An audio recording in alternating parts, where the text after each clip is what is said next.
ನಮಸ್ಕಾರ ಸ್ನೇಹಿತರೆ. ಇವತ್ತಿನ ದಿನಗಳಲ್ಲಿ ಹೂಡಿಕೆ ಅಥವಾ ಇನ್ವೆಸ್ಟ್ಮೆಂಟ್ ಜಗತ್ತಿನಲ್ಲಿ ಎಲ್ಲರ ಬಾಯಲ್ಲೂ ಒಂದೇ ಮಾತು, ಅದೇ ಆರ್ಟಿಫಿಷಿಯಲ್ ಇಂಟೆಲಿಜೆನ್ಸ್ ಅಥವಾ ಎಐ. ಎಲ್ಲಿ ನೋಡಿದ್ರೂ ಎಐ ಕಂಪನಿಗಳ ಷೇರುಗಳು ಗಗನಕ್ಕೆ ಏರುತ್ತಿವೆ. ಆದರೆ ಈ ಏರಿಕೆ ಎಷ್ಟರ ಮಟ್ಟಿಗೆ ಸರಿ? ಇದು ಒಂದು ಗುಳ್ಳೆಯಂತೆ ಒಡೆದು ಹೋಗಲಿದೆಯಾ? ಇದೇ ಪ್ರಶ್ನೆ ಈಗ ಜಾಗತಿಕ ಮಾರುಕಟ್ಟೆಯಲ್ಲಿ ದೊಡ್ಡ ಚರ್ಚೆಗೆ ಕಾರಣವಾಗಿದೆ. ಪ್ರಖ್ಯಾತ ಹೂಡಿಕೆದಾರ ಮೈಕೆಲ್ ಬರಿ 2008ರ ಆರ್ಥಿಕ ಕುಸಿತವನ್ನು ಮೊದಲೇ ಊಹಿಸಿದ್ರು. ಅವರೀಗ ಎಐ ವಿರುದ್ಧ ಬೆಟ್ ಕಟ್ಟಿದ್ದಾರೆ. ಹಾಗಾದ್ರೆ ಈ ಎಐ ಕುಸಿತದ ಭೀತಿಯಿಂದ ಪಾರಾಗಲು ದಾರಿ ಯಾವುದು? ಇದಕ್ಕೆ ಉತ್ತರವಾಗಿ ಕೆಪ್ಲರ್ ಶೆವ್ರೂಕ್ಸ್ ಎಂಬ ಸಂಸ್ಥೆ ಒಂದು ಪರಿಹಾರವನ್ನ ಸೂಚಿಸಿದೆ. ಅದೇ ಹೆಲ್ತ್ ಕೇರ್ ಅಥವಾ ಆರೋಗ್ಯ ಕ್ಷೇತ್ರ. ಬನ್ನಿ, ಇವತ್ತಿನ ಈ ವಿಡಿಯೋದಲ್ಲಿ ಎಐ ಬಬಲ್ ಬಗ್ಗೆ ಮೈಕೆಲ್ ಬರಿ ಅವರ ಎಚ್ಚರಿಕೆಯೇನು ಮತ್ತು ಆರೋಗ್ಯ ಕ್ಷೇತ್ರವು ಹೇಗೆ ಹೂಡಿಕೆದಾರರಿಗೆ ರಕ್ಷಣೆಯಾಗಬಲ್ಲದು ಎಂಬುದನ್ನ ವಿವರವಾಗಿ ನೋಡೋಣ. ಎಐ ಗುಳ್ಳೆ ಮತ್ತು ಮೈಕೆಲ್ ಬರಿ ಅವರ ಎಚ್ಚರಿಕೆ. ವೀಕ್ಷಕರೇ, ಮೊದಲಿಗೆ ನಾವು ಈ ಆತಂಕಕ್ಕೆ ಕಾರಣವೇನು ಅಂತ ಅರ್ಥ ಮಾಡ್ಕೊಳ್ಳೋಣ. ನಿಮ್ಗೆಲ್ಲ ಹಾಲಿವುಡ್ನ ದ ಬಿಗ್ ಶಾಟ್ ಸಿನಿಮಾ ನೆನಪಿರಬಹುದು. 2008ರಲ್ಲಿ ಅಮೆರಿಕದ ಹೌಸಿಂಗ್ ಮಾರ್ಕೆಟ್ ಬಿದ್ದು ಹೋದಾಗ ಅದಕ್ಕೂ ಮೊದಲೇ ಅದನ್ನ ಊಹಿಸಿ ಲಾಭ ಮಾಡಿಕೊಂಡವರು ಮೈಕೆಲ್ ಬರಿ. ಇವರ ಮಾತುಗಳನ್ನ ಮಾರ್ಕೆಟ್ ಪಂಡಿತರು ತುಂಬಾ ಗಂಭೀರವಾಗಿ ತಗೊಳ್ತಾರೆ. ಇತ್ತೀಚೆಗೆ ಬಂದ ವರದಿಗಳ ಪ್ರಕಾರ ಮೈಕೆಲ್ ಬರಿ ಅವರು ಎಐ ಕ್ಷೇತ್ರದ ದೈತ್ಯ ಕಂಪನಿಗಳಾದ ಎನ್ವಿಡಿಯಾ ಮತ್ತು ಪ್ಯಾಲೆಂಟೀರ್ ವಿರುದ್ಧ ತಮ್ಮ ಹೂಡಿಕೆಯನ್ನ ಮಾಡಿದ್ದಾರೆ. ಅಂದ್ರೆ ಈ ಕಂಪನಿಗಳ ಷೇರು ಬೆಲೆ ಕುಸಿಯಲಿದೆ ಎಂದು ಅವರು ಬೆಟ್ ಕಟ್ಟಿದ್ದಾರೆ. ಕಳೆದ 1 ವರ್ಷದಿಂದ ಎಐ ಕಂಪನಿಗಳ ಷೇರುಗಳು ರಾಕೆಟ್ ವೇಗದಲ್ಲಿ ಬೆಳೆದಿವೆ. ಆದರೆ ಮೈಕೆಲ್ ಬರಿ ಅವರ ಪ್ರಕಾರ ಈ ಬೆಳವಣಿಗೆ ವಾಸ್ತವಕ್ಕಿಂತ ಹೆಚ್ಚಾಗಿ ಹೈಪ್ ಅಥವಾ ಪ್ರಚಾರದ ಮೇಲೆ ನಿಂತಿದೆ. ಯಾವಾಗ ಮಾರುಕಟ್ಟೆಯಲ್ಲಿ ಒಂದು ವಸ್ತುವಿನ ಬೆಲೆ ಅದರ ನಿಜವಾದ ಮೌಲ್ಯಕ್ಕಿಂತ ಅತಿಯಾಗಿ ಏರುತ್ತದೆಯೋ ಆಗ ಅದು ಒಡೆಯುವ ಸಾಧ್ಯತೆ ಹೆಚ್ಚು. ಇದನ್ನೇ ನಾವು ಕರೆಕ್ಷನ್ ಅಥವಾ ತಿದ್ದುಪಡಿ ಅಂತ ಕರಿತೀವಿ. ಹೌದು, ಎಐ ಕಂಪನಿಗಳ ಮೇಲಿನ ಈ ಅತಿಯಾದ ನಿರೀಕ್ಷೆ ಒಮ್ಮೆ ಹುಸಿಯಾದರೆ ಷೇರು ಮಾರುಕಟ್ಟೆಯಲ್ಲಿ ದೊಡ್ಡ ಕುಸಿತ ಉಂಟಾಗಬಹುದು ಎಂಬುದು ತಜ್ಞರ ಭಯ. ಹಾಗಾದ್ರೆ ಇಂತಹ ಸಂದರ್ಭದಲ್ಲಿ ನಮ್ಮ ಹಣವನ್ನ ಎಲ್ಲಿ ಹೂಡಿಕೆ ಮಾಡಬೇಕು? ಇಲ್ಲಿಗೆ ಬರುತ್ತದೆ ಕೆಪ್ಲರ್ ಶೆವ್ರೂಕ್ಸ್ ಅವರ ವಿಶ್ಲೇಷಣೆ. ಆರೋಗ್ಯ ಕ್ಷೇತ್ರವೇ ಅಲ್ಟಿಮೇಟ್ ಹೆಡ್ಜ್. ಹೌದು ವೀಕ್ಷಕರೇ, ಕೆಪ್ಲರ್ ಶೆವ್ರೂಕ್ಸ್ ಸಂಸ್ಥೆಯ ಹಿರಿಯ ತಜ್ಞರಾದ ಅರ್ನಾಲ್ಡ್ ಗಿರೋಡ್ ಅವರ ಪ್ರಕಾರ ಎಐ ಕುಸಿತದ ವಿರುದ್ಧ ರಕ್ಷಣೆ ಪಡೆಯಲು ಇರುವ ಅತ್ಯುತ್ತಮ ದಾರಿಯೆಂದ್ರೆ ಹೆಲ್ತ್ ಕೇರ್ ಅಥವಾ ಆರೋಗ್ಯ ಕ್ಷೇತ್ರ. ಅವರು ಇದನ್ನ ಅಲ್ಟಿಮೇಟ್ ಹೆಡ್ಜ್ ಅಂತ ಕರೆದಿದ್ದಾರೆ. ಹೆಡ್ಜ್ ಅಂದ್ರೆ ನಮ್ಮ ರಿಸ್ಕನ್ನ ಕಡಿಮೆ ಮಾಡಿಕೊಳ್ಳುವ ಒಂದು ವಿಧಾನ. ಅವರು ಹೀಗೆ ಹೇಳಲು ಪ್ರಮುಖವಾಗಿ 2 ಬಲವಾದ ಕಾರಣಗಳಿವೆ. ಒಂದು, ಆರೋಗ್ಯ ಕ್ಷೇತ್ರದ ಚೇತರಿಕೆ.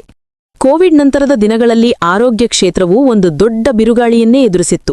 ಹಣದುಬ್ಬರ, ಬಡ್ಡಿದರಗಳ ಏರಿಕೆ ಮತ್ತು ಸರಬರಾಜು ಸರಪಳಿಯ ಸಮಸ್ಯೆಗಳಿಂದಾಗಿ ಹೆಲ್ತ್ ಕೇರ್ ಕಂಪನಿಗಳ ಷೇರುಗಳು ಕೊಂಚ ಸೊರಗಿದ್ವು.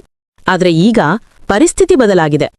ಕೆಪ್ಲರ್ ಸಂಸ್ಥೆಯ ಪ್ರಕಾರ ಈಗ ಆರೋಗ್ಯ ಕ್ಷೇತ್ರಕ್ಕೆ ಪರ್ಫೆಕ್ಟ್ ಸ್ಟಾರ್ಮ್ ಮುಗಿದು ಚೇತರಿಕೆಯ ಸಮಯ ಬಂದಿದೆ. ವಯಸ್ಸಾದವರ ಸಂಖ್ಯೆ ಹೆಚ್ಚಾಗ್ತಾ ಇದೆ. ಹೊಸ ಕಾಯಿಲೆಗಳಿಗೆ ಔಷಧಿಗಳು ಬೇಕಾಗ್ತಾ ಇದೆ. ಹೀಗಾಗಿ ಈ ಕ್ಷೇತ್ರವು ಮತ್ತೆ ಲಾಭದಾಯಕವಾಗ್ತಾ ಇದೆ. ಎರಡನೆಯದು ಎಐ ತಂತ್ರಜ್ಞಾನದ ಅಳವಡಿಕೆ. ಇದು ತುಂಬಾ ಮುಖ್ಯವಾದ ಅಂಶ ವೀಕ್ಷಕರೇ. ಸಾಮಾನ್ಯವಾಗಿ ಎಐ ಬಂದ್ರೆ ಮನುಷ್ಯರ ಕೆಲಸ ಹೋಗುತ್ತೆ ಅಥವಾ ಹಳೆಯ ಬಿಸ್ನೆಸ್ಗಳು ಮುಚ್ಚೋಗುತ್ತೆ ಅನ್ನೋ ಭಯ ಇರುತ್ತೆ. ಆದ್ರೆ ಆರೋಗ್ಯ ಕ್ಷೇತ್ರದಲ್ಲಿ ಹಾಗಿಲ್ಲ. ಇಲ್ಲಿ ಎಐ ತಂತ್ರಜ್ಞಾನ ಡಾಕ್ಟರ್ಗಳಿಗೆ ಅಥವಾ ಔಷಧಿ ಕಂಪನಿಗಳಿಗೆ ಶತ್ರುವಲ್ಲ, ಬದಲಾಗಿ ಮಿತ್ರನಾಗಿ ಕೆಲಸ ಮಾಡ್ತಾ ಇದೆ. ಎಐ ಬಳಕೆಯಿಂದ ಆರೋಗ್ಯ ಕ್ಷೇತ್ರದಲ್ಲಿ ದಕ್ಷತೆ ಅಂದ್ರೆ ಎಫಿಷಿಯನ್ಸಿ ಹೆಚ್ಚಾಗ್ತಾ ಇದೆ. ಆರೋಗ್ಯ ಕ್ಷೇತ್ರದಲ್ಲಿ ಎಐ ಕ್ರಾಂತಿ. ಬನ್ನಿ, ಆರೋಗ್ಯ ಕ್ಷೇತ್ರದಲ್ಲಿ ಎಐ ಹೇಗೆ ಬಳಕೆಯಾಗ್ತಾ ಇದೆ ಮತ್ತು ಅದು ಹೂಡಿಕೆದಾರರಿಗೆ ಹೇಗೆ ಲಾಭ ತರಬಲ್ಲದು ಎಂಬುದನ್ನ ಆಳವಾಗಿ ನೋಡೋಣ. ಮೊದಲೆಲ್ಲ ಒಂದು ಹೊಸ ಔಷಧಿ ಕಂಡುಹಿಡಿಯಲು 10 ರಿಂದ 15 ವರ್ಷಗಳು ಬೇಕಾಗ್ತಿತ್ತು ಮತ್ತು ಕೋಟಿಗಟ್ಟಲೆ ಹಣ ಖರ್ಚಾಗ್ತಿತ್ತು. ಆದ್ರೆ ಈಗ ಎಐ ಕಂಪ್ಯೂಟರ್ಗಳು ಲಕ್ಷಾಂತರ ಡೇಟಾವನ್ನ ಕೆಲವೇ ನಿಮಿಷಗಳಲ್ಲಿ ವಿಶ್ಲೇಷಣೆ ಮಾಡಿ ಯಾವ ರಾಸಾಯನಿಕವು ರೋಗಗಳ ಮೇಲೆ ಪರಿಣಾಮ ಬೀರಬಲ್ಲದು ಎಂದು ಊಹಿಸಬಲ್ಲದು. ಕೇವಲ ಔಷಧಿ ಕಂಡುಹಿಡಿಯುವುದು ಮಾತ್ರವಲ್ಲ, ರೋಗಿಗಳ ಆರೈಕೆಯಲ್ಲೂ ಎಐ ದೊಡ್ಡ ಪಾತ್ರ ವಹಿಸ್ತಾ ಇದೆ. ಉದಾಹರಣೆಗೆ, ಎಕ್ಸ್ರೇ ಅಥವಾ ಸ್ಕ್ಯಾನಿಂಗ್ ರಿಪೋರ್ಟ್ಗಳನ್ನು ಓದುವಾಗ ಕೆಲವೊಮ್ಮೆ ಮಾನವ ಸಹಜ ತಪ್ಪುಗಳು ಆಗ್ಬಹುದು. ಆದ್ರೆ ಎಐ ಸಾಫ್ಟ್ವೇರ್ಗಳು ಬಹಳ ನಿಖರವಾಗಿ ಕ್ಯಾನ್ಸರ್ನಂತಹ ರೋಗಗಳ ಲಕ್ಷಣಗಳನ್ನ ಆರಂಭಿಕ ಹಂತದಲ್ಲೇ ಪತ್ತೆಹಚ್ಚುತ್ತವೆ.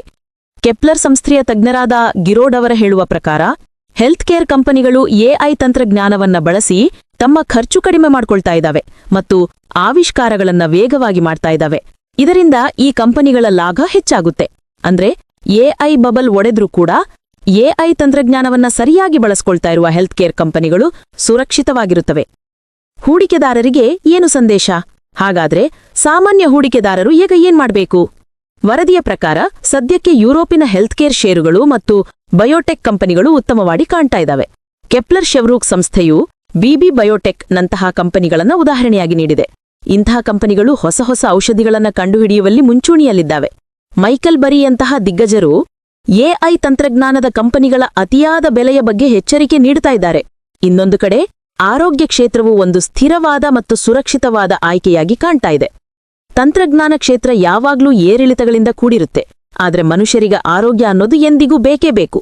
ಆರ್ಥಿಕತೆ ಎಷ್ಟೇ ಕೆಳಗಿಳಿದರೂ ಜನರು ಔಷಧಿ ಮತ್ತು ಚಿಕಿತ್ಸೆಯನ್ನ ನಿಲ್ಲಿಸೋದಿಲ್ಲ. ಇದೇ ಕಾರಣಕ್ಕೆ ಆರೋಗ್ಯ ಕ್ಷೇತ್ರವನ್ನ ಡಿಫೆನ್ಸಿವ್ ಅಥವಾ ರಕ್ಷಣಾತ್ಮಕ ವಲಯ ಅಂತ ಕರೀತಾರೆ. ಕೊನೆಯದಾಗಿ ಹೇಳುವುದಾದ್ರೆ ವೀಕ್ಷಕರೇ, ಎಐ ಕ್ರಾಂತಿ ನಮ್ಮ ಕಣ್ಮುಂದೆನೇ ನಡೀತಾ ಇದೆ. ಅದು ನಮ್ಮ ಬದುಕನ್ನ ಬದಲಾಯಿಸ್ತಾ ಇದೆ ಎಂಬುದು ಸತ್ಯ.